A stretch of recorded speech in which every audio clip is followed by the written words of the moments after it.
Hello everyone, welcome to another episode of 10 for the Chairman. For those of you who haven't watched this before, this is where I take 10 questions from our subscribers and answer them to the best of my ability. For those of you who don't know who our subscribers are, they're the members of our community that contribute money every month to allow us to do an extra level of community reporting, feedback. So this show, things like the Jump Point magazine, Around the Verse, and a bunch of other stuff that we're working on, and in general just having a pretty large community involvement and staff. So thank you all to subscribers for allowing us to be able to afford that extra level of interaction with the community. So let's get to it. Although at first I wanted to sort of say thank you. We had several things. The Valinor Aerospace organization was by last week, and they dropped off some very nice gifts. So we have a letter opener, or something to stab programmer with if there's too many bugs. No, just kidding.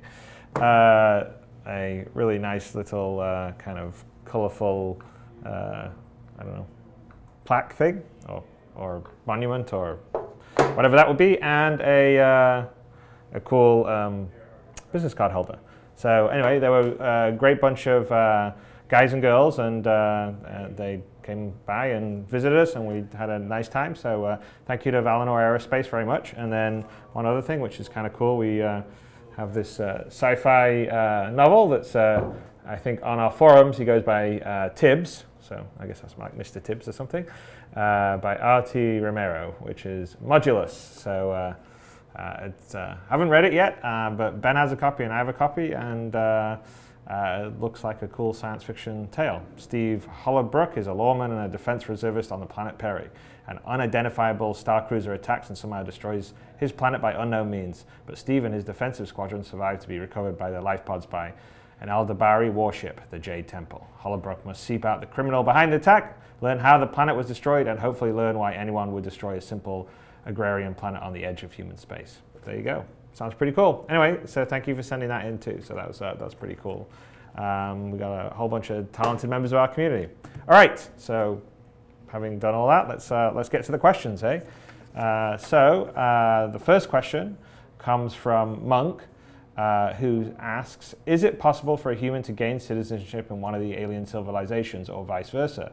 Will we see perhaps Jean, Banu, Tavarian serving in special capacities within the UEE military or government, either in Squadron 42 or in the persistent universe? In terms of the alien civilizations, it's in sort of V1.0 of the game, you will interact with them, but we're not really going to have the ability for you to sort of go deep into the civilizations. Those are sort of areas of expansion that we're thinking once the game's up and running that we would kind of concentrate on and eventually allow you to actually even play a different race rather than just a human race.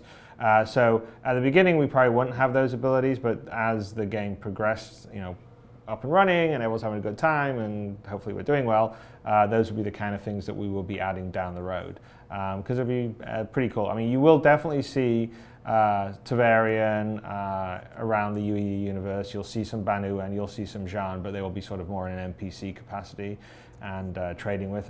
There is involvement with the Jean as well as the Vandal in Squadron 42, so that's pretty cool. And the story, I think, is pretty fun and interesting, so I think you guys will like that. All right, next question comes from Mohawk, or Mohawk, I guess would be the way to say it, M-O-H-O-C, who asks, what has been the biggest technical challenge for you guys that you have not yet overcome?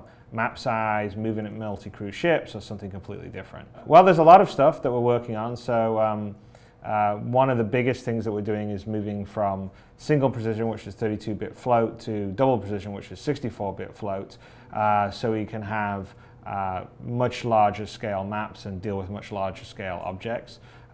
In a first-person shooter, which most 3D engines are built for, CryEngine definitely, Unreal, etc., everything's in 32-bit floats, which is fine if you're on foot or in a limited space, say 4 by 4 kilometers or whatever, but we're obviously out in space with ships that, even though they're not flying at the speed of light, they're still flying pretty fast and can cover hundreds or thousands of kilometers easily in the game time session or even more. So 64-bit just allows us to have a much bigger address space. But it's a fairly big change because the whole engine is in 32-bit, so it touches pretty much most of the engine. And we also have to sort of work well within the rendering pipeline because the GPUs tend to not, they tend to be on 32-bit.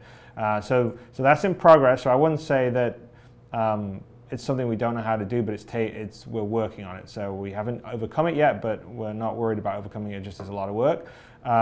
Multi-crew ships sort of falls in a little bit with that, where we have a whole local physics simulation that happens inside the ships, which we're in the process of.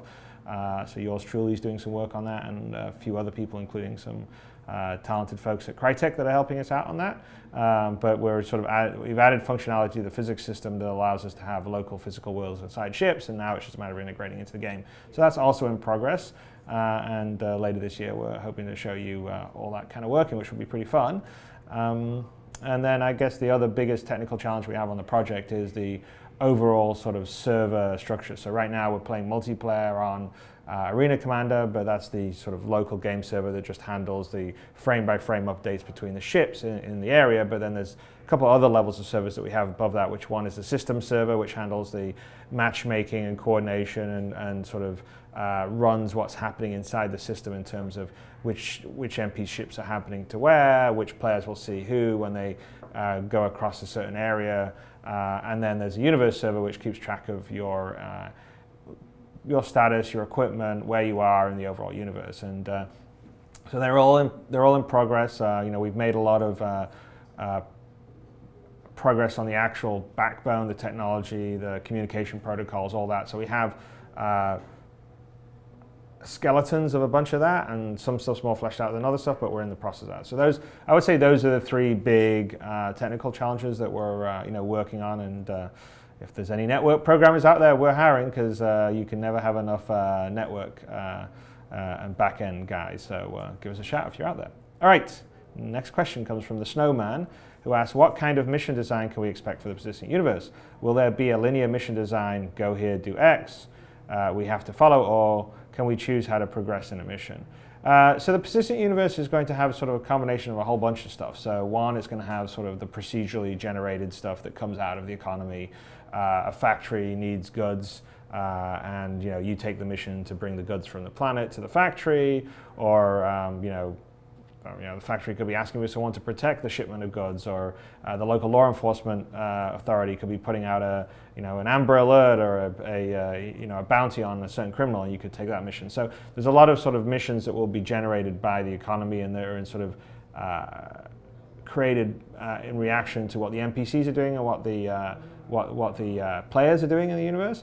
And then also, in addition to that, we'll have some more sort of scripted linear missions sprinkled in there for flavor and character, and those ones will tend to be maybe multi-mission ones where there's 2 or 3 parts to the mission, and you have to track someone down and go to a place and get some information where it is, and that will take you somewhere else, and eventually track down your target or do something, or take some smuggle some information from point A to point B. So we're going to sort of combine some more sort of scripted missions with sort of procedural generated missions, and then also we allow players themselves to create jobs or missions for other players. So I think between all that, it should be a pretty vibrant and interesting mission, and then it's kind of up to you what you want to take. So you don't have to do this thing first and then do that thing afterwards. It's sort of like you could have maybe 2 or 3 or 4 missions on the go.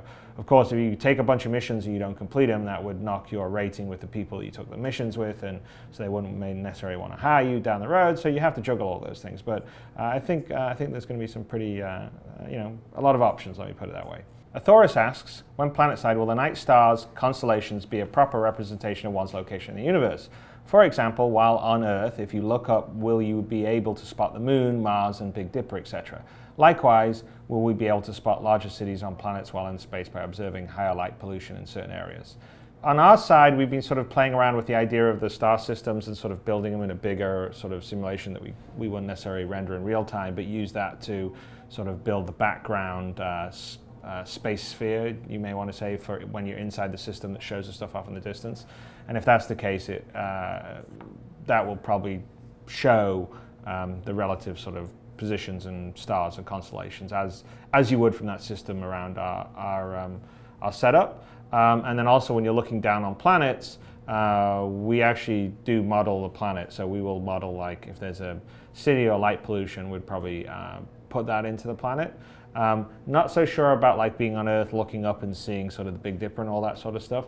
CryEngine itself actually has that model for Earth itself for their first-person stuff. The issue for us would be modeling like what the stars would be looking like from various planets, because we can visit hundreds. So we haven't necessarily made a decision on what that would look like. We probably will be sort of using sort of sky or night boxes on the different locations, and then they can probably be done in such a way that they would generally represent what would be in that area. So if you're like near a nebula and you're looking up from a planet, you should, you know, maybe potentially kind of sort of see the star constellations that you would see from that planet and stuff like that.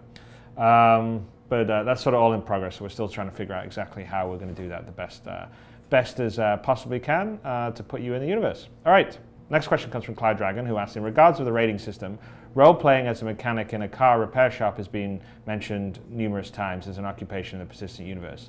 Due to no level up of the player avatar, how would the avatar's skills improve? Would the avatar's skills improve over time similarly to real-world experience?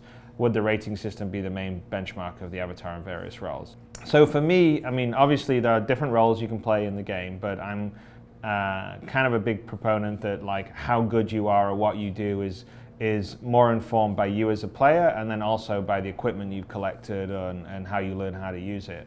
So you know, we're sort of a hybrid between what would happen in a like traditional sort of fantasy RPG, where, you know, in those you progress when you get better equipment, but you also increase your stats. So for us, we don't really have player stats, but we do have equipment that you can find, better tune, learn how to use better, and then as a player, you know, hopefully you can do things quicker or better than you could when you first started. So it's sort of it's a combination. It's sort of more driven by the equipment that you've got, or the equipment you found, or the equipment you fixed up.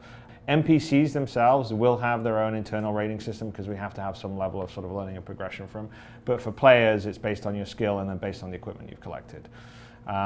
Okay, next question comes from Sly Fox, who asks, I know you talked about this a bit, but will we be able to enter a planet in free fly mode? Let's say I'm exploring an unknown planet, I don't want to just land, could be attack, maybe a little scouting first, right? Or if I was looking for stuff to salvage and just wanted to enter the planet to do a fast flyover to cover more land without landing. It's a great goal, but it's not going to be in the initial version of the game. So, you know, long term, you know, we're actually doing some procedural research, and we're investing some money in a small group of people to sort of look at doing all that kind of stuff. But we've got our, you know, our work cut out for us, let's say, in just building out the systems we have, building out the locations you can land on, building out the characters, the story, because, you know, we're essentially building this universe and sketching it out in a pretty detailed level. And it does have some procedural elements where, you know, building out certain locations are partly procedural and partly design, but it's still a huge amount of work. So being able to fly down on any one of the planets and fly over them and do all the rest of the stuff would be super cool, but you know, right now we're sort of not ready to be able to do that. That's sort of, again, one of those goals. Once the game's out there, we're on version 1, then you know, those will be all things we'll be looking about how we can actually, you know, create a planet. You know, in these cases, to be able to do it at this level, you sort of have to be able to create a planet mostly procedurally. Transition from atmosphere to planet's actually fairly, that's actually the least of the difficulties. I mean, there's a bunch of, you know, pretty easy, you know, go through the atmosphere and then poof, and then you're down on the planet. But you know, creating a planet big enough that you can fly over, that has lots of interest, feels like it operates holistically, you know, the different cities communicate with each other, they have their own businesses, doing all that. It's a huge amount of work, mainly because of the level of detail we're sort of simulating the world at. So that will not be a V1.0 goal, but it will definitely be a longer term thing we'll try to work towards, because I do agree it would be very cool.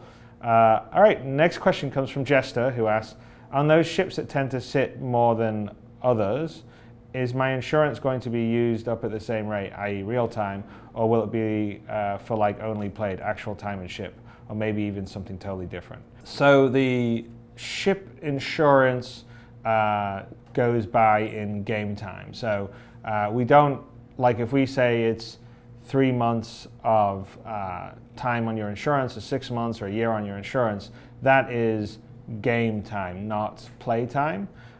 So if you play the game for a day and then don't come back for 6 months, you won't have, like, your insurance won't have run out, basically. It's basically all the sort of things that happen in the universe are in the time of the game. So it's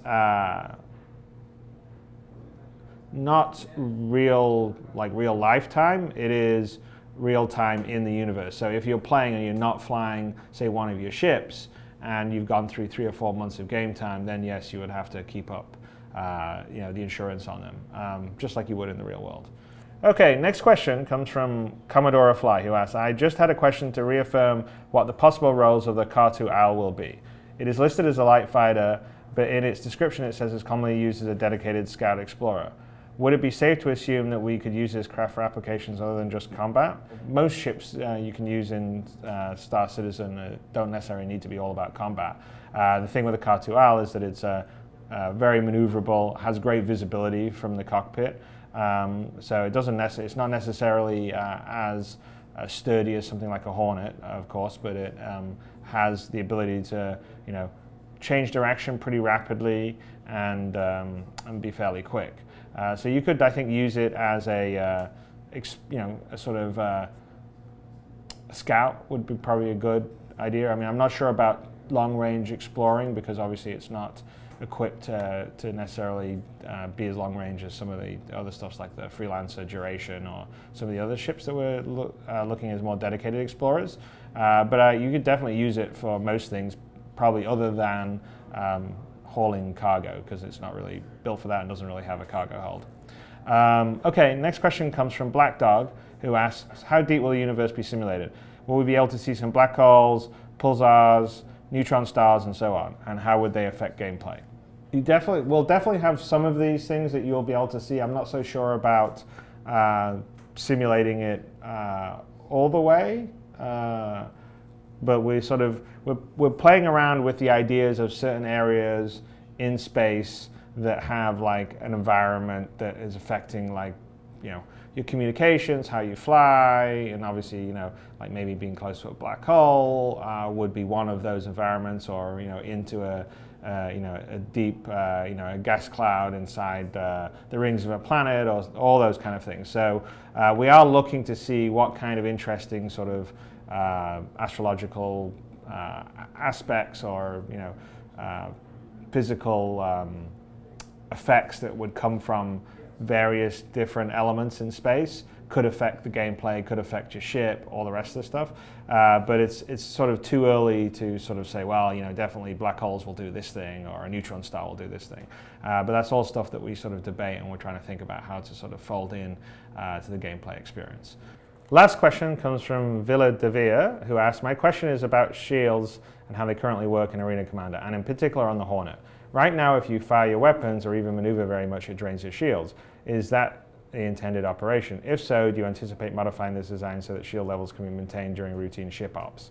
A couple of answers to this question. First off, the shields, to maintain their shield level, need a certain amount of energy.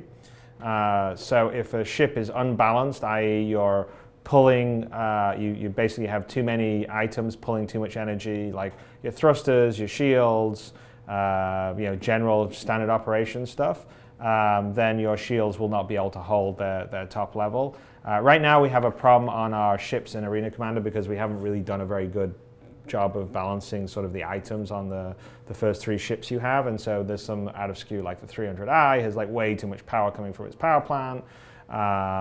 There's some issues on the Hornet because there's not enough power. So there's going to be a balancing pass that goes into the 12.5 patch, and then longer term more balancing that goes into 13. But the way the shields are meant to work is that they need to maintain their level, but there will be some level of capacitor in the shield. So it doesn't mean as soon as if there's a spike in energy use, like say you fire an energy, doesn't mean the shields go necessarily down. It's just that if your overall energy output is lower than what you need to maintain the shields, over time the shields will drop down to whatever the equilibrium level is based on the energy output. So this is actually one of the aspects that we're still tweaking and turning, but long term will actually make for like really interesting gameplay. Is that like how you set up your ship? So you know, you have to balance like your energy, like, you know, what my power plant is and what weapons I've got. So you make sure that like your entire setup on the ship isn't going to be compromising your ship. Like, you know, the example would be, okay, well, I've got too many things pulling too much power, so I can't maintain my shields. Well, at that point, you may not need the shield generator that can have 200 level of shields versus 100 levels of shields. So I guess the answer is yes, it's kind of intended. There is going to be some level of sort of capacitor on the shield, so it doesn't instantly drop down or up. Like, it will just sort of over time drop down to whatever the equilibrium of what the energy is. So when you have a power spike, it won't be fluctuating your shields as much. But if you aren't supplying enough energy over time to keep the shield up at its level, then it will not be able to hold that level. So, you know, one of the longer term things is, you know, energy management and balancing on your ship, which is, you know, things that we're working on. The HUD interface, you know, won't be in 12.5, but probably in 13, there's going to be a much cleaner way of accessing and interfacing all that stuff, so you can control it and move between different profiles. But, you know, I kind of like, you know, in longer term combats, especially when we're going to roll out, you know, the Squadron battle, which we just rolled out, and some of the later stuff where you actually start to work as teams together, I think you're going to see a lot more smart use of weapons when they're off, when they're on, when we're using them, you know, putting all our power into our shields or putting our power into the thrusters.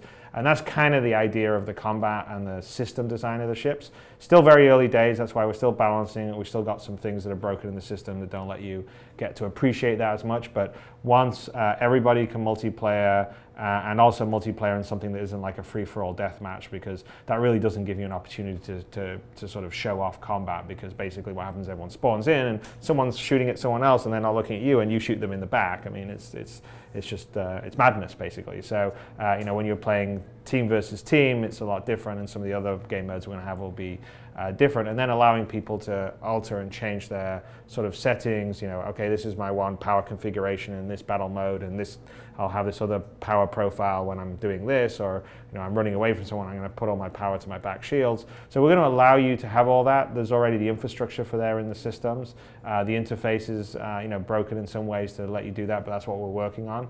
And when we get all that balanced and doing all that, I actually think there's going to be a lot of like interest and depth to combat, especially when you don't have people spawn on top of each other. So, you know, there'll be definitely cases where people can go sort of silent or dark and maybe surprise someone or hide against someone, or, you know, move up, sneak up on someone. So there's a lot of possibilities. I know that answered a lot more than the question about the shields, but sort of gives you the idea of why all these things are interconnected. So anyway, that's the end of our 10 questions. Thank you all for listening. Thank you for your time. Thank the subscribers for you know, contributing money every month to allow us to do this extra level of community involvement and feedback. Thank you to everyone that's backed the game out there, because without all you, I wouldn't be sitting here, wouldn't be making the game of my dreams, and I hope your guys' dreams. And I will talk to you next week. Goodbye.